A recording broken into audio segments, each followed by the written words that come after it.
Les primaires citoyennes viennent de livrer leurs conclusions. C'est un succès démocratique considérable.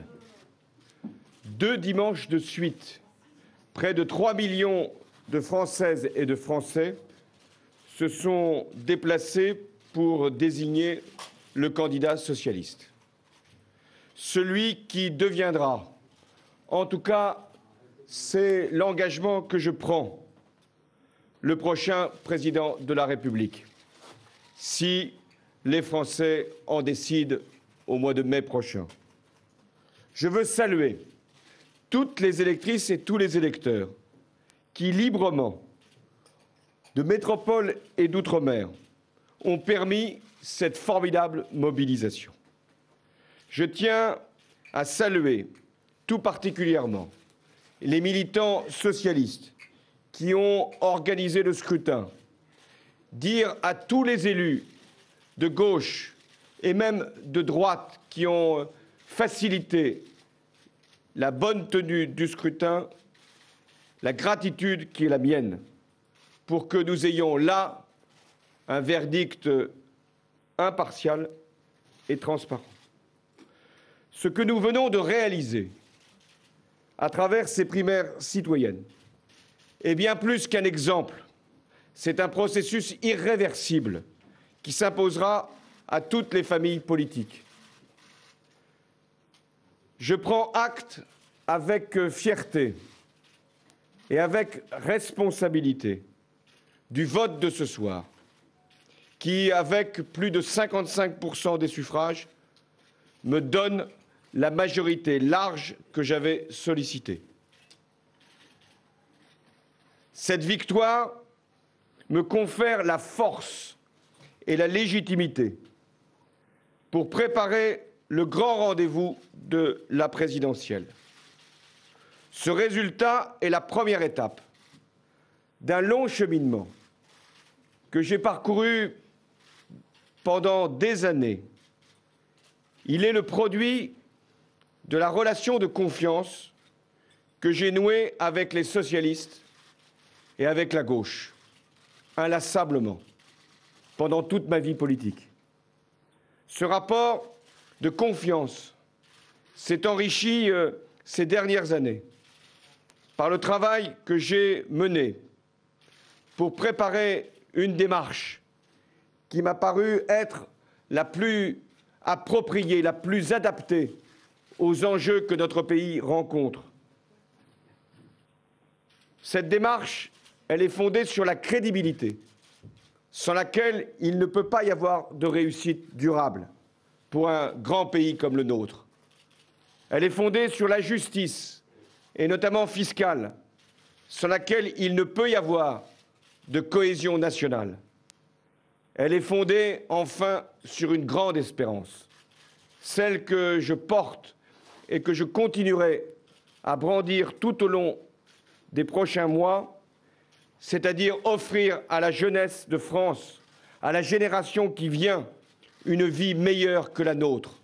C'est le rêve français que je veux réenchanter, celui qui a permis à des générations durant toute la République de croire à l'égalité et au progrès.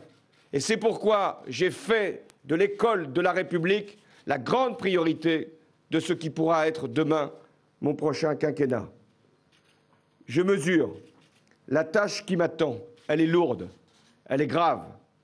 Je dois être à la hauteur des attentes des Français qui n'en peuvent plus de la politique de Nicolas Sarkozy. J'ai vu les souffrances durant ces derniers mois de trop de compatriotes. J'ai entendu les colères de ceux et de celles qui n'en peuvent plus, les inquiétudes d'un grand nombre, inquiétudes du quotidien, le chômage, la précarité, et puis aussi un logement cher, et enfin une santé qui devient de plus en plus inaccessible. Mais j'ai également perçu les inquiétudes qui entourent notre avenir commun, les désordres de la finance, les excès de la mondialisation, les insuffisances de l'Europe et les atteintes multiples à notre environnement. Je veux donner à notre nation, à ce grand pays qu'est la France, conscience qu'elle peut, qu'elle doit retrouver un projet qui lui donnera tout son sens et qui permettra de nouveau d'avancer. Je veux être le candidat du respect, du dialogue et de la démocratie, le candidat qui donne à voir une autre présidence de la République. Je n'ignore rien de la dureté des combats qui nous attendent. La droite qui n'a rien à perdre, sauf ce qui lui reste et qui lui est le plus cher, c'est-à-dire le pouvoir, cette droite luttera avec âpreté contre l'idée même de l'alternance. Mais je ne peux mener ce combat seul. J'ai besoin de l'unité, du rassemblement, c'est-à-dire d'un parti socialiste solidaire. Je suis un homme de rassemblement. Je l'ai montré.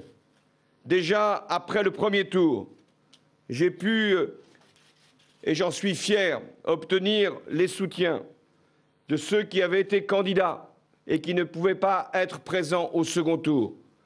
Jean-Michel Baillet, au nom des radicaux de gauche, Manuel Valls, Ségolène Royal, qui fut notre candidate en 2007, et Arnaud Montebourg, à titre personnel. Et ce soir, je veux dire à Martine Aubry que j'ai particulièrement apprécié la dignité qui a été la sienne lorsqu'elle a constaté le résultat. Je veux lui dire tout mon respect et tout le besoin qui est le nôtre de pouvoir travailler ensemble. Nous serons donc tous unis dans cette grande aventure qui nous attend, dans ce long chemin que j'ai commencé à parcourir et qui ne s'arrêtera que le 6 mai 2012. Ce soir, mesdames et messieurs, Françaises et Français, j'ai reçu un mandat d'une partie d'entre vous, un mandat impérieux, celui de faire gagner la gauche.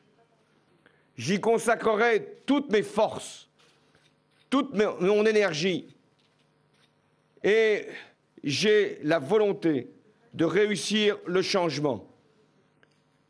Je ferai en sorte d'y parvenir en convainquant de la justesse de notre démarche, de la force de notre projet, de façon à ce que les Français n'attendent pas plus longtemps l'alternance, le changement dont ils ont tant besoin. Vive la République et vive la France.